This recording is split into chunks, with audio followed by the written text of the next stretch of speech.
Can the world's strongest currency suddenly collapse? Can the United States, once the global financial center, gamble on an untested and risky plan? In 2025, Trump unveiled a strategy that could either restore America's industrial power or plunge the global economy into chaos. With bold moves that could shake the very foundation of the world's financial system, the big question remains: is this genius or a disaster waiting to happen? In 2025, the world began a dramatic and unpredictable new chapter. The great powers were relentlessly racing for dominance, with the strong growing ever more expansive, while the smaller nations were swallowed up without mercy. This struggle wasn't just happening on battlefields, but also in political boardrooms, where governments and businesses were drawing closer together than ever before. Massive industrial policies, powerful sovereign wealth funds, and meticulously crafted international trade plans were all unfolding like a high-stakes game of chess. Business tycoons, once merely focused on commerce, were now stepping into roles where they were running entire countries. A new era was emerging, one that would later be dubbed neoliberal financial imperialism. And this was just the beginning. As 2025 kicked off, Donald Trump had a vision that went beyond just making America great again. He wanted to completely reshape the way America operated, economically and security-wise. And so, in the luxurious rooms of his Mar-a-Lago resort, an ambitious plan was born. The Mar-a-Lago Agreement. Trump's first goal might sound shocking: weaken the US dollar. Yes, he believed that a too strong dollar was making American goods too expensive globally, causing Americans to spend without producing. Trump wanted to flip the script, making made-in-USA goods flood the market, cheap and competitive. But Trump wasn't just thinking about money.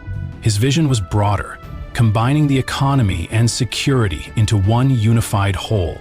In his mind, America couldn't just be wealthy, it needed to be absolutely safe. And for that, every economic decision had to serve the goal of protecting America. One more bold ambition kept everyone talking: bringing American manufacturing back to life. Trump couldn't accept the sight of abandoned factories and unemployed workers. He wanted to breathe new life into old cities, rebuild factories and production lines, turning America into the workshop of the world once more. Then, the details of the Mar-a-Lago Agreement started to emerge.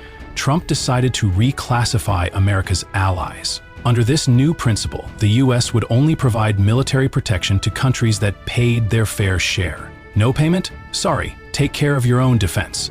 Trump wanted to stop America from carrying the world for free. Along with that came the creation of a new system, the tributary economic system. Picture this: countries that wanted American protection and support would have to contribute financially, adding value to the US economy. America would return the favor for those who treated it well. Everything would be straightforward, no more free rides. Finally, Trump laid out two major objectives: revitalizing American manufacturing and reducing the national debt.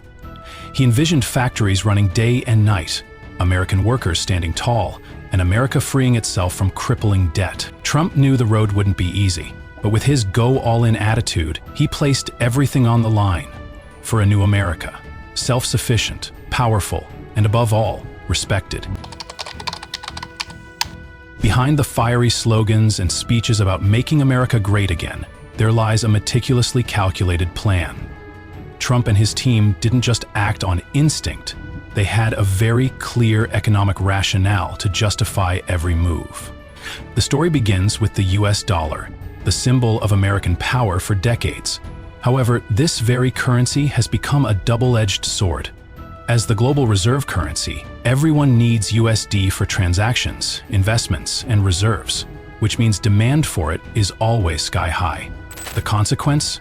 The US dollar has become too strong. At first glance, a strong currency seems like a great thing. Americans can travel abroad cheaper, import goods more easily, and feel wealthier compared to the rest of the world. But the cost of this wealth is a silent destruction. American manufacturing, once booming with the hum of machinery and dreams of prosperity, is slowly being suffocated. Cheap imported goods flood the market, making American products too expensive and uncompetitive. The once thriving production hubs like the Great Lakes region, once echoing with the sounds of steel forging and cars rolling off assembly lines, now lie in ruins. Abandoned factories, dilapidated neighborhoods, and an entire generation of unemployed youth paint a grim picture. In this context, Stephen Miron, Trump's chief economic advisor, made a sharp argument. He completely rejected the outdated theory of exchange rate self-adjustment. the old belief that the market would automatically bring things to a reasonable level. Miron bluntly stated that if the US didn't act immediately, the dollar would continue to strengthen, and America's trade deficit would keep worsening without control. But this was just part of the bigger picture. Since 1971, when President Richard Nixon officially abandoned the gold standard, the global financial system entered a new era, an era based on trust. Instead of gold, the world began relying on US Treasury securities as the foundation. Every country needed to buy US bonds, meaning they had to hold US dollars. The result? The US dollar became even more in demand, further strengthening it. At the same time, American goods became harder to sell globally, and the burden of public debt grew heavier with each passing year. What's more, since World War II, the US has taken on the role of the global policeman, footing the bill for defense across Europe and Asia. Meanwhile, many countries that benefit from US protection contribute little financially. Trump saw the entire picture and came to a clear conclusion: America was being exploited, and it was time for change. In 2025, as concerns began to surface about the state of the US economy, Trump laid out a plan that would make people sit up and take notice. He wasn't just trying to save the economy, he wanted to make it so powerful that no one could touch it. But to achieve that, he was prepared to take steps no one had expected. One of the first moves in Trump's plan was the issuance of ultra-long-term bonds with 50-year and 100-year maturities. It may sound strange, but this move was aimed at reducing the national debt burden. What's especially notable is that these bonds would not pay interest. You might think, who would play this game? Well, it's a big game, and the US would invite countries and investors to buy these bonds. Those who refuse would face consequences, a simple but challenging choice: participate in the game and receive America's protection, or refuse and face the consequences. But Trump didn't just stop at inviting people to buy bonds. He linked national security to the countries participating, creating a close connection between economics and national security. If any country refused to purchase US bonds, they would be excluded from the security alliance that the US maintained. Imagine, a country losing America's protection in this world. Could they stand firm? That's a heavy blow to the national pride of many countries.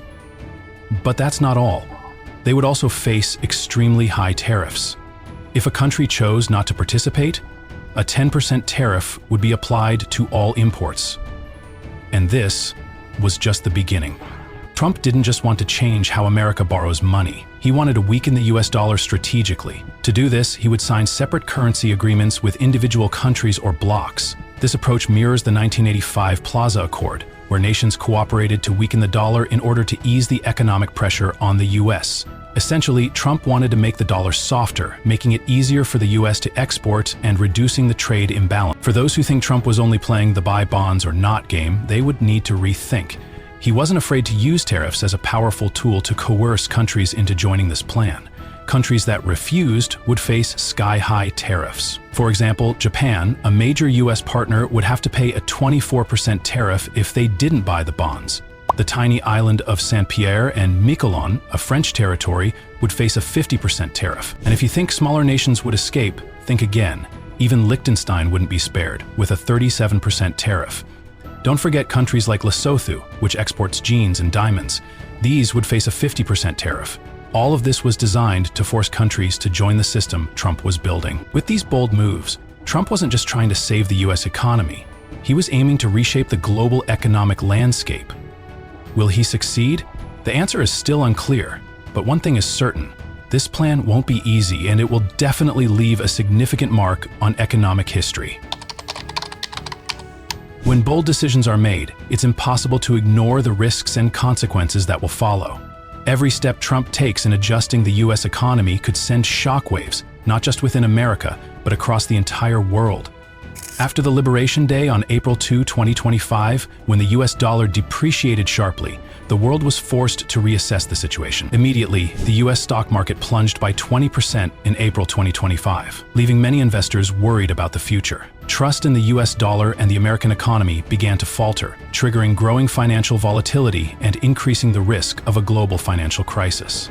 The 100-year zero-interest bonds proposed by Trump also turned out to be a double-edged sword.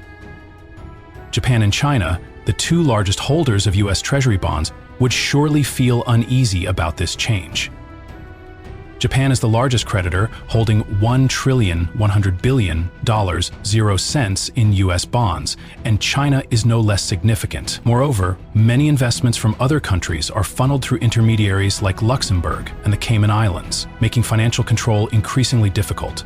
This creates a vicious cycle, threatening the financial stability of the U.S. and its global partners. Given these risks and consequences, Trump's plan is anything but simple.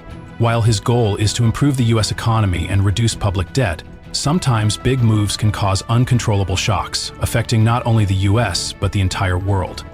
Can everything be managed, or are we witnessing a high-stakes game with too many dangers? Time will tell. Behind Trump's bold decisions lies a clear vision and a grand ambition to restructure the U.S. economy. He not only wants to bring manufacturing companies back to the country, but also build a self-sufficient model, from large industries to small products like jeans and processed foods. Trump aims to create an American Maoist economy, where all production returns to the U.S. despite the short-term financial challenges. His strategy uniquely links security and economy, creating a strong and stable economy.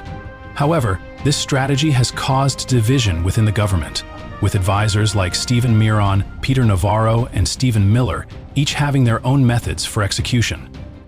Despite many unpredictable factors, Trump remains determined to pursue the plan, believing that it will completely change the landscape of the U.S. economy and the world. Finally, looking back at what Trump has done, it is clear that he has carried out a bold and decisive plan. His clear goal was to reduce the national debt, and the method he chose was to pressure countries into buying long-term interest-free bonds, which could help alleviate the financial burden on the U.S. Along with this, he sought to reinvigorate domestic manufacturing, fully aware that there would be short-term financial loss. However, these strategies have not come without consequences. The U.S. economy fell into a deep recession, with widespread impact throughout the economy. The U.S. dollar weakened significantly, which caused America's position on the international stage to waver. Furthermore, no one can be certain that the U.S. will continue to maintain its role as the global financial center. As a result, global financial risks have increased alarmingly, as these policies not only affect the U.S., but could potentially drag the world into an economic crisis.